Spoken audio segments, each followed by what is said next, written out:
Nigeria jamana be sɔrɔ nasira gɛlɛyaba kɔnɔna na nin waati na ka sababu kɛ bayɛlɛmali belebelebaw ye minnu waliyara président Bola Ahmed Tinubu fɛ ne a ye fanga ta mɛ kalo tɛmɛnen ninnu na san 2023 waati la. Dayirimɛ minan sɔngɔw yɛlɛna ne kɛmɛdɔya 40 ɲɔgɔnna ye. Fɛn min ye taji sɔngɔ ye dɔ faralu o kan ne a ɲɔgɔnna 3 ye. Kano jamana duguba filanan nisɔngoya wulikajɔkɛlaw taara tasuma mɛnɛ gouverneur ka cakɛda da la. Polisiw ye u layɛrɛkɛ ne gaziw fililiw ye u kan ka u jagoya lata ka bɔ a yɔrɔ la AFP kunnafonidilaw min be a yɔrɔ la k'a laseli la. Ka fara o kan jama ye dankarili kɛ furuba cakɛda dɔ la n'a a be wele nazarakan na ko Centre numérique de la commission des communications du Nigeria ka taa gouverneur ka cakɛda dafɛ. A yirala k'a fɔ ko polisiw ye marifa ci sanfɛla la ne kisɛ lakikaw ye yaasa ka nisɔngoya wulikajɔkɛla nunu lajɛnsɛ. A sen fɛ u ye mɔgɔ 13 ɲɔgɔnna minɛ taadon yɔrɔ nunu na. Abuja kɛrɛfɛ wulikajɔkɛla bayirika caaman de bɔla min sen fɛ a yirala k'a fɔ ko polisiw ye gazi fili mɔgɔw kan ne ka tila ka siraw tigɛ mɔgɔw la ne ɲɛgɛn ɲanzanw ye yaasa k'u bali ka don Parc Eagle Squares kɔnɔ. Wulikajɔ nunu latɛmɛra lakanakɛlaw ka kɔlɔsiliba de kɔnɔna na ne jamana marakɛlaw ka kangarigosiliba ye yaasa ko ka Kenya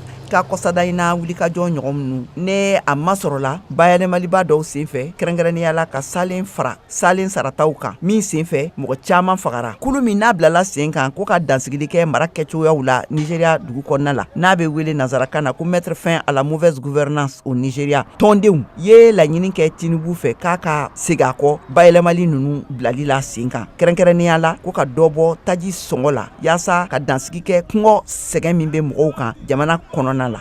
Ka taa Lagos kɔgɔdugu yan fanfɛla la a ka ca ni mɔgɔ 1000 ye minnu bɔra ka u ka nisɔngoyaw jira ni kumakanw ye Yorubakan na ko Tinubu zonkɛ. Fasojamakulu min ye kɛra nisɔngoya wulikajɔkɛla labɛnbaga ye a sɛbɛntiya k'a fɔ ko u tɛna segu kɔ ko ka ni wulikajɔ nunu dabila. Hakaja u ye u ka koɲa ta k'a bila kiiri mɔgɔw ka bolo kan yaasa ka wulikajɔ ni fanga dɔgɔya u ka furuba yɔrɔw baw kɔnɔna na i n'a fɔ farikolo ɲɛnajɛ kɛ yɔrɔw ani park baw kɔnɔna na. Tile kelen dɔrɔn sani wulikajɔ cɛ marakɛlaw tun ye wele bila sifinw ma k'u ka wulikajɔ dabila u k'a to bayɛlɛmali nunu be se ka bila sen kan cogoya min na yaasa u be se k'a tɔnɔbɔ. Arabadon na Nigeria fangatigiw tun ye dɛmɛ min b'u bolo ka a labila fasojama ye yaasa ka dɔ bɔ gɛlɛya nunu kɔlɔlɔw la ye o lisi tun labila kɛrɛnkɛrɛnniyala a kɔnɔ dɔ farali saraw kan ani sumanjala min fɛnɛ n'a kan ka labila jamana sigida wɛrɛw kɔnɔna na be o la. Tinubu ka gouvernement ye a lakodɔn k'a fɔ ko wulikajɔ nɔgɔman nunu hakɛw be yen ko nga u jagoyalen de don ka a lakɔlɔsi. Georges Akume secrétaire du gouvernement de la fédération k'a laseliw la kunnafonidilaw ye.